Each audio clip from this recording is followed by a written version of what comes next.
नमस्कार। भारत मौसम विज्ञान विभाग के दैनिक मौसम पर चर्चा में आप सभी का हार्दिक स्वागत है। आज 11 फरवरी का दिन है।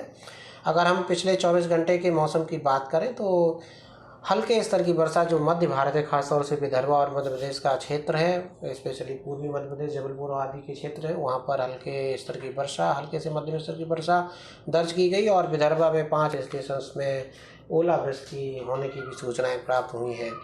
कल शाम को अच्छी खासा मॉडरेट टू इंटेंस कन्वेक्शन जो है देखने को मिल रहा था विदर्भ में। उसी के प्रभाव में पिछले 24 घंटे में खासतौर से कल जो है हेल स्टॉर्म यानी ओलावृष्टि विदर्भ में देखने को मिली।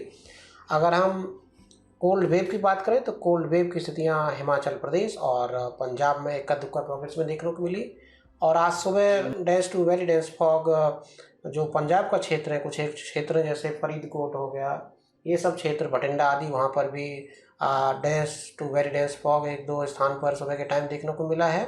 इसके अलावा उत्तराखंड की अगर हम बात करें तो वहाँ पर भी ग्राउंड फोर्स की स्थितियाँ देखने को मिली हैं इक्का दुक्का पॉकेट्स में।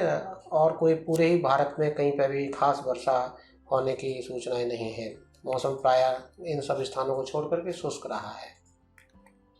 अगर हम निम्न तापमान की बात करें तो निम्न तापमान की स्थिति अगर देखें तो उत्तर पश्चिम भारत में, खासतौर से उत्तरी जो भारत हमारा है, जिसमें पंजाब, हरियाणा, चंडीगढ़, दिल्ली, उत्तर प्रदेश, उत्तरी राजस्थान, उत्तरी पश्चिमी मध्य प्रदेश, ये सब पॉकेट्स में अभी भी टेम्परेचर 7 से 11 डिग्री सेल्सियस के स्तर पर दर्ज किए जा रहे हैं। और अभी सामान्य की स्थिति से 2 से 4 डिग्री सेल्सियस से कुछ एक पॉकेट्स हैं जहाँ पर अभी सामान्य से कम बने हुए हैं। अगर हम अधिकतम तापमान की बात करें तो अधिकतम तापमान अभी भी जो उत्तर पश्चिम भारत के कुछ एक क्षेत्र हैं, पंजाब, हरियाणा, चंडीगढ़, दिल्ली, उत्तर प्रदेश, यहाँ पर अभी भी 22 से 24 डिग्री सेल्सियस के रेंज में दर्ज किए जा रहे हैं। और अगर हम उनके डिपार्चर की बात करें तो ज़्यादातर स्थिति में अभी या तो ये सामान्य स्थिति में बने हुए या सामान्य से थोड़े कम स्थिति में भी हैं। जो आपके गाढ़े नीले रंग से दिखाई दे रहे हैं वो सामान्य से नीचे हैं, और जो हरे हैं उसकी रेंज है -1.5 से लेकर के +1.5। तो ये रेंज में ही अभी सामान्य या सामान्य के आसपास ही टेम्परेचर, अधिकतम तापमान देखे जा रहे हैं। अगर आज के मौसम प्रणालियों की बात करें तो एक हमारा साइक्लोनिक सर्कुलेशन जो कि कल भी था, अभी दक्षिणी गुजरात के आसपास निम्नक्षोभ मंडल में देखने को मिल रहा है। और एक ट्रफ लाइन जो है, जो कोई बहुत इंपॉर्टेंट ट्रफ लाइन है, दक्षिणी इंटीरियर कर्नाटका से लेकर के पश्चिमी विदर्भ तक जा रही है। इसी के प्रभाव में जो हमारा मध्य का भारत है उसमें वेदर रेगुलेट होगा। इसकी वजह से हेल स्टॉर्म, थंडर स्टॉर्म की एक्टिविटी आने वाले 24 घंटे में मध्य भारत में देखने को मिल सकती है। आगे हम जिक्र करेंगे। और इसके अलावा एक साइक्लोनिक सर्कुलेशन दक्षिणी आसाम के आसपास निम्नक्षोभ मंडल में देखने को मिल रहा है। तो ये हमारे मुख्य सिनोप्टिक सिस्टम्स है, और इन्हीं के प्रभाव में आप देख पा रहे होंगे पूर्वी मध्य प्रदेश, उत्तरी छत्तीसगढ़ और झारखंड के आसपास के जो क्षेत्र हैं वहाँ पर अभी क्लाउडिंग देखने को मिल रही है। और अगर हम चेतावनियों की बात करें तो हमारे पास 2 तरह की चेतावनी है। एक तो ओलावृष्टि की चेतावनी, थंडरस्टॉर्म की चेतावनी, और कोल्ड वेव की। अगर कोल्ड वेव की बात करें तो पूरे भारत में कोई खास कोल्ड वेव आने वाले 4 से 5 दिनों में होने की संभावना नहीं है, परंतु इक्का दुक्का पॉकेट्स हैं जहाँ पर कोल्ड वेव की स्थितियाँ देखने को मिल सकती हैं। वो है हिमाचल प्रदेश, इसके साथ साथ पूर्वी राजस्थान। इसके अलावा और कहीं पूरे 5 दिन में कोई कोल्ड वेव की स्थितियाँ देखने की संभावना नहीं है।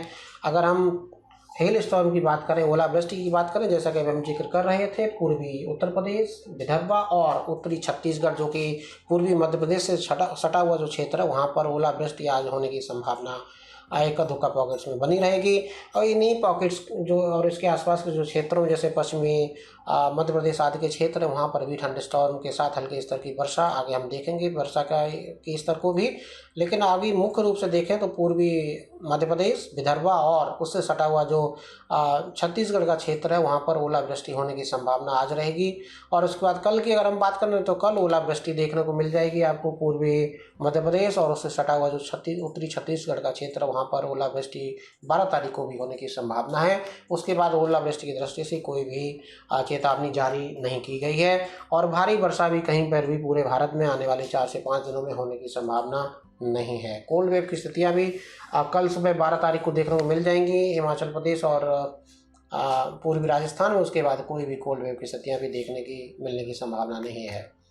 अगर हम सब डिवीज़न वाइज देखें कि वर्षा हल्के से मध्यम स्तर की वर्षा कहाँ हो सकती है, तो आप डे 1 में आप देख लीजिए जो मध्य प्रदेश का क्षेत्र है, उड़ीसा, झारखंड, तेलंगाना और मराठवाड़ा का क्षेत्र वहाँ पर हल्के स्तर की वर्षा एक दो पॉकेट्स में होने की संभावना रहेगी। और जो पूर्वी मध्य प्रदेश, विदर्भ और छत्तीसगढ़ का क्षेत्र वहाँ पर हल्के से मध्यम स्तर की वर्षा कुछ एक पॉकेट्स में, और इसके साथ साथ हेल स्टॉर्म की स्थिति भी देखने को मिल सकती है, जैसा कि हमने बताया है। और अंडमान निकोबार द्वीप समूह में भी हल्के से मध्यम स्तर की वर्षा कुछ एक पॉकेट्स में होने की संभावना है। अगर हम 12 तारीख की वर्षा की बात करें तो अगेन मध्य भारत में ही पूर्वी मध्य प्रदेश में स्कैटर्ड रेनफॉल, इसके अलावा आइसोलेटेड रेनफॉल दक्षिणी पूर्वी उत्तर प्रदेश, झारखंड, उड़ीसा, छत्तीसगढ़, विदर्भा और पश्चिमी मध्य प्रदेश में हल्के स्तर की वर्षा देखने की मिलने की संभावना 12 तारीख को भी रहेगी। अगर हम 13 तारीख की बात करें तो 13 तारीख को यही स्पेल आपको देखने को मिल जाएगा, परंतु उत्तराखंड में भी हल्के स्तर की वर्षा और हिमपात होने की संभावना रहेगी 13 तारीख को। और 13 तारीख को उत्तर प्रदेश में भी हल्के स्तर की वर्षा एक दो पॉकेट्स में बनी रहेगी। पूर्वी मध्य प्रदेश, छत्तीसगढ़, झारखंड, गंगे पश्चिम बंगाल, बिहार और ये जो सिक्किम का क्षेत्र वहाँ पर भी हल्के से मध्यम स्तर की वर्षा कुछ एक पॉकेट्स में देखने को मिल सकती है। 13 तारीख को तमिलनाडु में भी एक दो पॉकेट्स में हल्की स्तर की वर्षा मिलने की संभावना है। अगर हम 14 तारीख की बात करें तो 14 तारीख में स्पेल बना रहेगा। उत्तर प्रदेश के साथ साथ पूर्वी मध्य प्रदेश, छत्तीसगढ़ में हल्के स्तर की वर्षा, बिहार, झारखंड में वर्षा थोड़ी ज़्यादा हल्के से मध्यम स्तर की वर्षा कुछ एक पॉकेट्स में, गंगे पश्चिम बंगाल और सिक्किम में भी हल्के स्तर की वर्षा देखने को मिल सकती है। पूर्वोत्तर में अरुणाचल प्रदेश में हल्के स्तर की वर्षा देखने को मिलने की संभावना है। तमिलनाडु में भी हल्के स्तर की वर्षा 14 तारीख को भी मिलने की संभावना है। अगर हम 15 तारीख की बात करें तो पूर्वी उत्तर प्रदेश, बिहार, झारखंड, गंगे पश्चिम बंगाल, छत्तीसगढ़, उड़ीसा और पूर्वोत्तर के राज्य अरुणाचल प्रदेश, असम, मेघालय, इन सब पॉकेट्स में, नागालैंड, मणिपुर, मिजोरम, त्रिपुरा में हल्के स्तर की वर्षा 15 तारीख को देखने को मिल सकती है। अंडमान निकोबार द्वीप समूह में भी 15 तारीख को हल्के स्तर की वर्षा देखने को मिल सकती है। तो आज के लिए अभी के लिए बस इतना ही। कल अपडेटेड इन्फॉर्मेशन के साथ फिर हाजिर होंगे, तब तक के लिए नमस्कार, जय हिंद, जय भारत।